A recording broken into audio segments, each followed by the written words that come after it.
Welcome back students in your science lecture. Chapter number 5th, good health. In the previous lecture we discussed about our good health and how to maintain it. हमने अपनी good health कैसे हम उसको maintain रख सकते हैं, good exercise, rest and proper food, proper diet के through, ये पढ़ा था. अब नेक्स्ट इस लेक्चर में हम लोग ये पढ़ेंगे कि अगर हमारी बॉडी में कोई भी फूड या डाइट के अंदर कोई न्यूट्रिएंट्स हमारी बॉडी को नहीं मिल पाता है, हमारी बॉडी उस न्यूट्रिएंट को एक्वायर्ड नहीं पाती है, किसी तरह से हमारी बॉडी डिजीज़ को ले लेती है और कभी कभी डिजीज़ कॉजिंग जर्म्स हमारी बॉडी में भी एंटर होते हैं और जिससे डिजीज़ डेवलप होती है हमारी बॉडी में. डिजीज़ एक ऐसी कंडीशन है जब हमारी बॉडी नॉर्मल कंडीशन में वर्क नहीं करती, सही से वर्क नहीं करती. वी फील इल, टायर्ड, हम थका हुआ महसूस करते हैं, इल फील करते हैं, हमारा मन नहीं लगता किसी भी काम में, थकान सी होती रहती है. We do not feel good to do any sort of activity और work. This condition is called disease condition. Disease can occur due to various reasons. Disease बहुत सारे रीजन से हो सकती है. टू मेन जो टाइप ऑफ डिजीज़ हैं जो इस हमारे पास दी हुई हैं बुक में, वो हैं communicable disease and non communicable disease. Student, open your book at page number 59. Communicable or infectious diseases. Disease that spread from one person to another are known as communicable diseases. ऐसी diseases जो एक person से दूसरे person तक spread हो जाती है, फैल जाती है, इस तरह की diseases communicable diseases कहलाती हैं. These diseases are caused by tiny microbes or tiny organisms called germs. ये जो डिजीज़ हैं ये माइक्रोब्स के through, it mean tiny germs के से स्प्रेड होती है, फैलती हैं. And there are different kind of germs. और डिजीज़ फैलाने वाले जो जर्म्स हैं वो है bacteria, virus and protozoa. These all are microbes. ये बहुत टाइनी होते हैं, इतने छोटे होते हैं कि हमें ये नेकेड आइज से नहीं दिखते. They are seen only with the help of microscope. ये सिर्फ माइक्रोस्कोप से हमें विजिबल होते हैं. बैक्टीरिया से कॉज होने वाले डिजीज़ हैं typhoid, plague, cholera and tuberculosis. Virus polio, chickenpox, measles, mumps and common cold. Protozoa से डिजीज़ जो कॉज होती है, जो डिजीज़ होती है वो है malaria and amoebic dysentery. Bacteria, virus, protozoa, ये तीनों ही जो हैं ये माइक्रोब्स हैं जो डिजीज़ कॉज करते हैं और इनसे होने वाली अलग अलग डिजीज़ यहाँ पर लिस्ट की गई हैं, दी गई हैं. Communicable disease can pass from one person to another in a different way और डिफरेंट मोड. कम्युनिकेबल डिजीज़ एक पर्सन से दूसरे पर्सन में एंटर हो जाती है, चली जाती है, लेकिन कैसे? इसके लिए अलग अलग मोड्स हैं, अलग अलग तरीके से वायरस, बैक्टीरिया या प्रोटोजोआ एक बॉडी से ट्रांसफ़र हो जाते हैं दूसरी बॉडी तक. नेक्स्ट टॉपिक पे हम लोग यही पढ़ेंगे कि कौन कौन से ऐसे मोड हैं जिनसे जो डिजीज़ है वो ट्रांसफ़र होती है, ये कम्युनिकेट हो जाती है. तो modes of transmission. Disease spread होने के कारण, किस कारण से डिजीज़ या कौन कौन से ऐसे फैक्टर्स हैं जिनसे डिजीज़ एक बॉडी से दूसरे बॉडी में एंटर हो जाती है, जर्म्स एंटर हो जाते हैं. First is air. पहला मोड जो है जिससे जर्म्स स्प्रेड होते हैं वो है एयर. कफिंग और sneezing by a disease person. Suppose a person is having common cold. एक किसी व्यक्ति को नॉर्मल कफ कोल्ड है और वो ओपन एयर में अगर विदाउट यूजिंग हैंकरचीफ वो स्नीज करता है या कफ करता है, एट द टाइम जो डिजीज़ कॉजिंग जर्म्स हैं वो आसपास फैल जाते हैं and it can easily enter into the body of healthy person. तब ये आसानी से एक हेल्दी पर्सन की बॉडी में उसके नोज़ के थ्रू एयर जब वो ब्रीथ करेगा, जब वो सांस लेगा तो उसकी नोज़ के थ्रू ऐसे जर्म्स एंटर हो जाएंगे जो डिजीज़ कॉज करते हैं और हेल्दी पर्सन की बॉडी में भी डिजीज़ कॉज हो जाएगी, डिजीज़ हो जाएगी.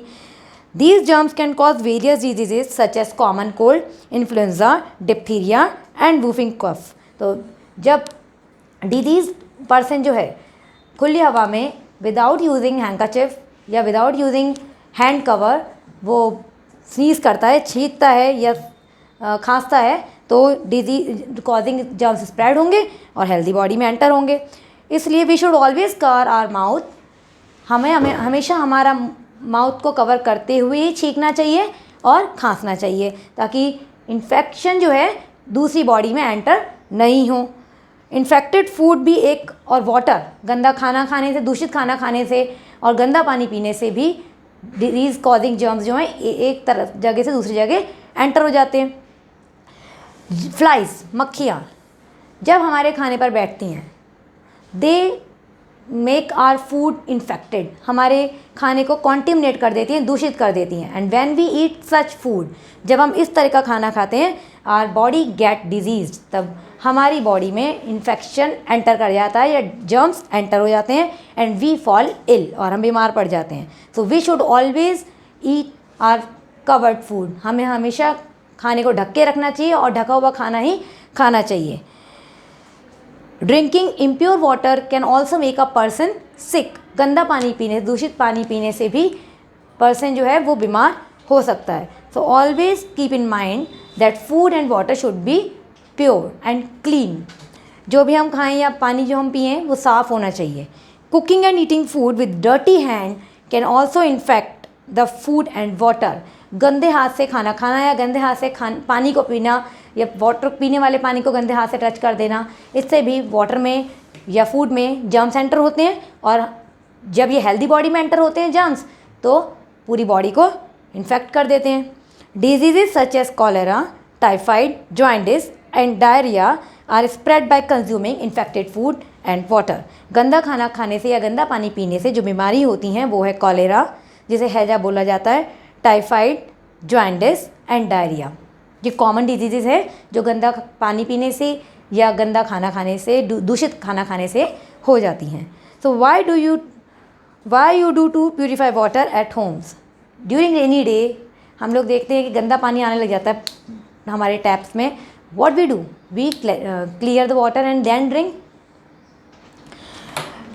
Second is insect bite, mosquito के काटने से you are always see that malaria is a common disease, malaria जो आमतौर पे मच्छरों के काटने से फैलता है।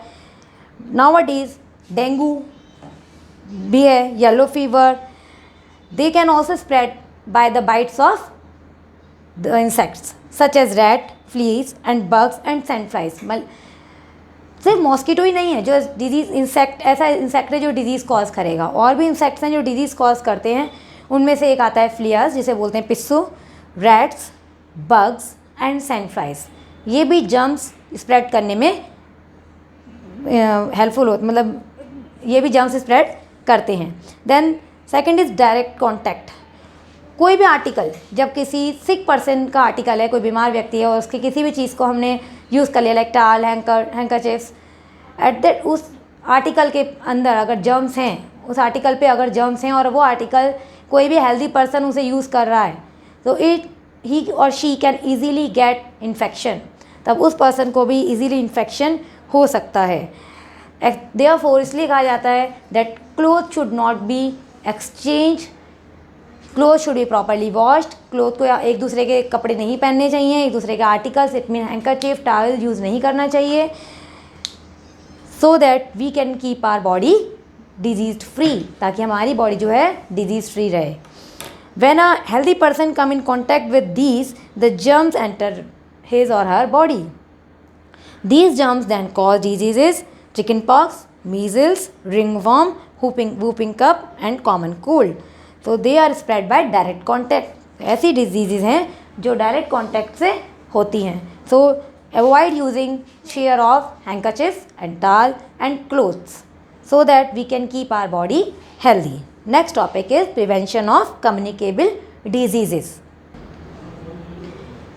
कम्युनिकेबल डिजीज़ जो इजीली एक बॉडी से दूसरी बॉडी में एंटर हो जाती हैं, हेल्दी पर्सन तक पहुंच जाती हैं और हेल्दी पर्सन को डिजीज़ कर देती हैं, उसका बीमार कर देती हैं, सिक कर देती हैं। इनको प्रिवेंट करने के लिए, इन डिजीज़ को बचाने के लिए, क्योंकि कम्युनिकेबल जो हैं कॉन्टेजियस डिजीज़ होती हैं, but they can be prevented, लेकिन इन्हें बचाया जा सकता है। कुछ ऐसी गाइडलाइन आपकी नोट बुक में दी हुई है, टेक्स्ट बुक में। Open your book at page number 61। First guideline says, पहली गाइडलाइन जो कहती है वो ये है कि keep yourself and your surrounding clean. हमें अपना आसपास का वातावरण, अपने आसपास की जो जहाँ हम रहते हैं वो साफ़ रखना चाहिए बिल्कुल। Always wash your hand before eating anything, किसी भी चीज़ को खाने से पहले हमें अपने हाथ धोने चाहिए। Keep the garbage in covered beans, ढके हुए जो बिन्स होते हैं, कवर्ड बिन्स जो होते हैं, डस्टबिन जो होते हैं, उनमें हमें अपना गार्बेज थ्रो करना चाहिए ताकि उन पर फ्लाइज और मॉस्किटोज डेवलप नहीं हो, पनपे नहीं। And the practice of keeping your self and your surrounding clean is called hygiene. अपने आप को और अपने आसपास के वातावरण को साफ रखना ही हाइजीन कहलाता है। Use disinfectant to clean your house, अपने घर को साफ़ करने के लिए, रखने के लिए हमें disinfectant, it mean phenyl use करनी चाहिए। And bathroom must be clean regularly with disinfectant and dry. Bathroom को हमेशा सूखा रखना चाहिए क्योंकि मॉस्किटो जो हैं वो जहाँ भी गीला देखते हैं, जहाँ भी उन्हें वाटर दिखता है वहीं पे वो ब्रीड करना स्टार्ट कर देते हैं, पनपने लग जाते हैं। तो bathroom should be keep clean, bathroom को जर्म फ्री रखने के लिए, ताकि उनमें जर्म्स ब्रीड नहीं हो, मॉस्किटो ब्रीड नहीं हो, फ्लाइज नहीं हो, इनके लिए बाथरूम को डिसइंफेक्टेंट से वॉश करके उसको ड्राई कर देना चाहिए। Which disinfect let sufficient air and sunlight enter your home. आपके घर में सफिशिएंट एयर और सनलाइट आती रहनी चाहिए। मॉर्निंग में जब भी सनलाइट आ रही है आपके घर में, always open the curtain, curtain हटा दें जैसे सनलाइट डायरेक्ट एंटर होगी, because sunlight is a disinfectant. Sunlight जो है वो नेचुरल डिसइंफेक्टेंट है, वो जर्म्स को मारने में कैपेबल है। Keep all bed linens, mattresses and upholstery clean to avoid the growth of germs. हमारे घर में जो कर्टेन है, बेडशीट्स हैं, मैट्रेस हैं, या आपने अपनी मम्मा को देखा होगा कि हर 1 या 2 दिन बाद वो इनको वॉश करती हैं। Why? To keep it clean and germ free. तो store water in clean covered container, पीने वाले पानी को हमेशा ढके हुए बर्तन में रखना चाहिए और साफ़ बर्तन में रखना चाहिए। बॉयल और purify drinking water, water purifier cleans the water. Water purifier का यूज़ करके वाटर को क्लीन कर सकते हैं। अगर वाटर प्यूरीफायर नहीं है तो वाटर को बॉयल करके, उबाल के भी उसको क्लीन किया जा सकता है। Keep the water cooler dry when they are not in use. जब वाटर कूलर में वाटर बहुत दिन से भरा हुआ है और काम में नहीं आ रहा है, सो कीप इट ड्राई, उसे सुखा दें। इन द रेनी सीज़न, आमतौर पे ऐसा कब होता है? रेनी सीज़न में होता है स्टूडेंट्स, जब मॉस्किटो ब्रीड करते हैं, पनपने लग जाते हैं और डेंगू और मलेरिया कॉज करते हैं। इसलिए आपने देखा होगा कि चेकिंग करने जो आते हैं पर्सन्स, वो यही चेक करते हैं कि हमारे वाटर कूलर्स जो हैं या कूलर्स जो हैं वो ड्राई हैं या नहीं हैं, उनमें डिसइंफेक्टेंट डले हुए हैं या नहीं डले हुए हैं। Use insect repellent to keep mosquito away. Mosquito को दूर रखने के लिए आपको मॉस्किटो रेपेलेंट या इंसेक्ट रेपेलेंट यूज़ करने होते हैं। Hit is a common example. Use mosquito net while sleeping to keep the mosquito away. सोते समय भी मॉस्किटो नेट का यूज़ करना चाहिए जिससे मॉस्किटो जो है वो हमें बाइट नहीं करें, हमें नहीं काटें। Vaccination is an effective way of preventing communicable diseases. Vaccination, टीका लगाना, टीकाकरण, ये एक ऐसा मेथड है जिसके थ्रू कम्युनिकेबल डिजीज़ को स्प्रेड होने से बचाया जा सकता है। स्मॉल पॉक्स, मीज़ल्स, अभी थोड़े टाइम पहले स्कूल्स में भी मीज़ल्स के वैक्सीनेशन हुए थे और आपने अपने छोटे भाई बहन को भी देखा होगा, उनके भी वैक्सीनेशन होते हैं, टीके लगते हैं। वाई? ताकि उनकी बॉडी में जर्म्स को रेजिस्ट करने, मतलब जर्म्स को डील करने की पावर आ जाए, जर्म्स उनकी बॉडी में कोई डिजीज़ कॉज नहीं कर पाएँ और वो डल हो जाए। कुछ वैक्सीन्स हैं जो दी जाती हैं जिनसे डिजीज़ कॉजिंग जो जर्म्स हैं वो ख़त्म हो जाते हैं। When the vaccine of a particular disease enter our body develop capability of killing the germs that cause disease. क्योंकि जब ऐसी वैक्सीनेशन हमारी बॉडी में एंटर हो जाती है तो वो ऐसे जर्म्स जो डिजीज़ कॉज कर रहे होते हैं उनको किल कर देती है। आवर बॉडी बिकम कैपेबल, हमारी बॉडी योग्य हो जाती है, कैपेबल हो जाती है, जो डिजीज़ कॉजिंग जर्म्स को मार देगी। So we develop resistance to that disease, और हमारी बॉडी में उस डिजीज़ के लिए क्षमता डेवलप हो जाती है। हम उसको, वो जर्म कॉज अगर हमारी बॉडी में एंटर होगा भी तो वो डिजीज़ कॉज नहीं कर पाएगा। Vaccination are available for many diseases such as polio, measles, chickenpox and whooping cough. Many years ago diseases such as smallpox would affect 100 of people at the same time. Such widespread occurrence of the infectious diseases at the particular time is called an epidemic.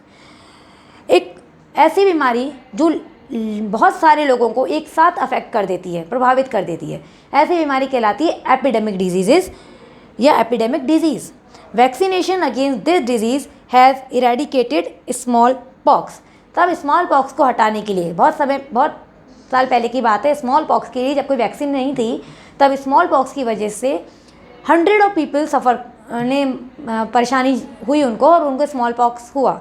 लेकिन vaccination की को use करके इसका preventive measure निकाला गया और अब smallpox की वैक्सीनेशन अवेलेबल है और बच्चों को दी जाती है, so that they are kept away from this smallpox. The government is currently running an immunization campaign against the diseases which affect young children. Government जो है बहुत सारी ऐसे इम्यूनाइजेशन सिस्टम हैं जिसको रन करती है और जिससे जो छोटे बच्चे हैं, यंग चिल्ड्रन हैं, उनको इस तरह की जो डिजीज़ हैं वो नहीं होती, कम्युनिकेबल डिजीज़ नहीं होती. यहाँ पर आपको ऐसी एक डिजीज़ का नेम बताना है जो गवर्नमेंट के थ्रू रन किया गया हो, ऐसा इम्यूनाइजेशन, और इट इज़ वेरी कॉमन, बहुत कॉमन है. अभी just now I had given you example, write down in your book. A person with a communicable disease should be kept away from other healthy person so that infection does not reach from infected person to the healthy person. एक healthy person को ऐसे person से दूर रहना चाहिए जो सिक हो या जो कम्युनिकेबल डिजीज़ जिसकी बॉडी में डेवलप हो रही हो, सो दैट हेल्दी पर्सन या उसको केयरफुली वर्क करना चाहिए, केयरफुली उसके साथ डील करना चाहिए. पेशेंट के साथ जो है बहुत ध्यान से रहना चाहिए, उसके पर्सनल आर्टिकल्स को दूर रखना चाहिए, उनके पर्सनल आर्टिकल्स को यूज़ नहीं करना चाहिए. This is a preventive way we can keep our body fit. और ये एक ऐसा मेथड है जिसके थ्रू हमारी बॉडी को हम लोग फिट रख सकते हैं. हेल्दी पर्सन जो है सिक पर्सनस के कॉन्टैक्ट में आने पर अपने आप को ध्यान रखें. नॉन कम्युनिकेबल और डेफिशिएंसी डिजीज़. स्टूडेंट, ये तो कम्युनिकेबल डिजीज़ थी जो एक बॉडी से दूसरी बॉडी में एंटर हो जाती हैं. बहुत सारी ऐसी डिजीज़ भी हैं जो एक बॉडी से दूसरी बॉडी में एंटर नहीं होती, लेकिन वो खुद ही बॉडी में डेवलप हो जाती हैं. And they do not spread by germs, जो जर्म्स से स्प्रेड नहीं होती. These disease are called deficiency disease. Student, ऐसी डिजीज़ जो हमारी डाइट में किसी ना किसी न्यूट्रिएंट की कमी से होती हैं. कार्बोहाइड्रेट नहीं मिला, विटामिन कोई प्रॉपर नहीं मिला, कैल्शियम नहीं मिला प्रॉपर, तो हमारी बॉडी में कहीं ना कहीं इनका अफेक्ट देखा जाता है. And such disease are called deficiency disease. Deficiency disease are non communicable disease. किसी में अगर आयरन की डेफिशिएंसी है, किसी पर्सन में अगर आयरन की डेफिशिएंसी है तो उसे अनीमिया हो जाएगा.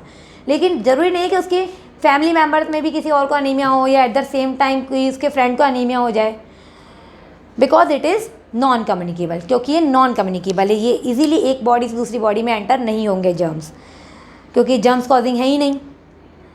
सम condition such as diabetes, cancer, blood pressure are also known as non communicable disease. लेकिन कुछ और भी बीमारियां हैं जो डाइट की वजह से नहीं हो, लेकिन कुछ ऐसी कंडीशंस की वजह से हो जाती हैं, जैसे डायबिटीज़ है, कैंसर है, ब्लड प्रेशर है लो और हाई, ये भी नॉन कम्युनिकेबल डिजीज़ है.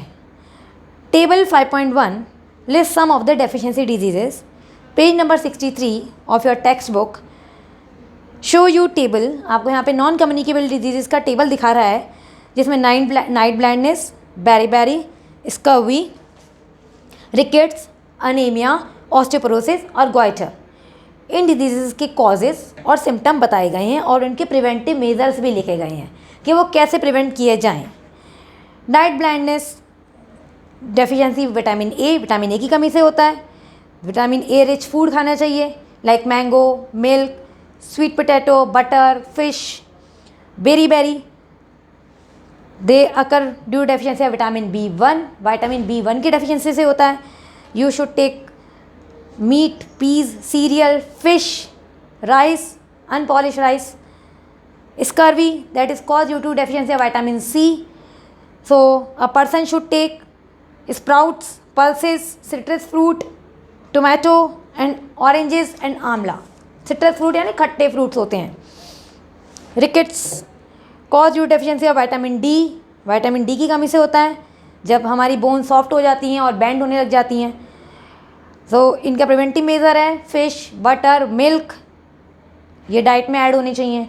Anaemia that is cause due to deficiency of iron, इसको कॉज करने के लिए कोई जर्म नहीं है, लेकिन इनको कॉज करने के लिए डाइट है हमारी, डाइट जिसमें विटामिन ए आता है, ऐसी डाइट हमें ऐड कर लेनी चाहिए, तो अनीमिया डिजीज़ जो है वो नहीं होगी। For example apple, dates, guava, banana and other item like jaggery and meat. Jaggery mean गुड़। ऑस्टियोपोरोसिस ये भी जो है कैल्शियम की डेफिशिएंसी से होता है और हमारी बोन को वीक कर देता है। ये और रिकेट्स दोनों ही बोन की डिजीज़ हैं। तो we should take diet rich in milk and green leafy vegetables. Goitre which is cause due deficiency of iodine, iodine की कमी से होता है, जो हमारा नेक रीजर है वो स्वेल हो जाता है। And you should take food rich in seafood, जो समुद्र का खाना होता है लाइक फिश, लॉबस्टर, और इधर you should take iodise salt. So this was about the chart. Now student you will learn glossary from your book. आप अपनी बुक से ग्लॉसरी लर्न करेंगे। Question answers I will send you in the PDF में मैं आपको question answers भेजूंगी that you will do in your notebook, जो आपको आपकी नोटबुक में करना है। And book work I will send you in the PDF. So student just go with the reading. Thank you.